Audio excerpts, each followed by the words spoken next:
Eh bien, les filles se sont aussi mis au rock, la culture rock féminine.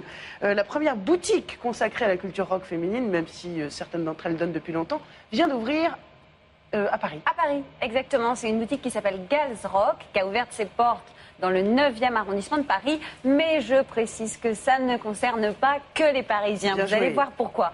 En fait, c'est une boutique dans laquelle on trouve des vêtements style rock pour les filles. On trouve des livres, par exemple un recueil de poèmes écrit par la rockeuse Patti Smith. Et puis on trouve évidemment des CD et des vinyles.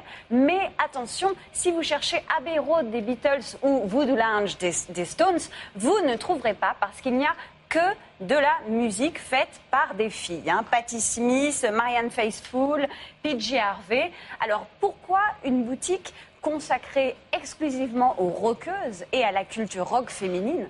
À vrai dire, la question se pose. Je trouve que ça va pas du tout de soi. Non, parce qu'on sait qu'effectivement, le rock'n'roll, depuis l'origine, c'est des histoires de filles et de sexe. Boris Vian, il proposait de traduire rock'n'roll par braise et brande. C'est génial, ça dit tout. Mais justement, est-ce que en mettant d'un côté la culture rock des garçons et de l'autre côté la culture rock des filles, on risque pas de rallumer une certaine guerre des sexes? Et est-ce que ça a vraiment une utilité? Sophie Mautré a rencontré les créatrices de cette boutique Gals Rock qui est spécialisée sur la culture rock des nanas.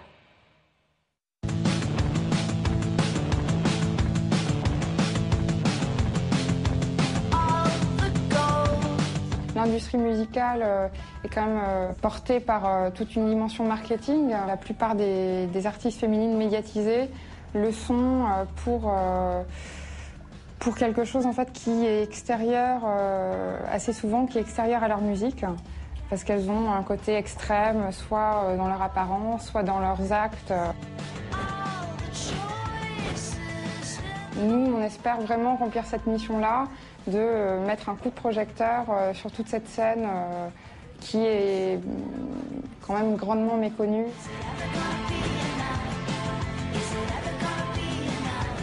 On qualifierait plus ce milieu-là de masculin, puisqu'il est quand même géré, managé en grande partie par des hommes. Est-ce que masculin veut forcément dire macho? Je ne crois pas.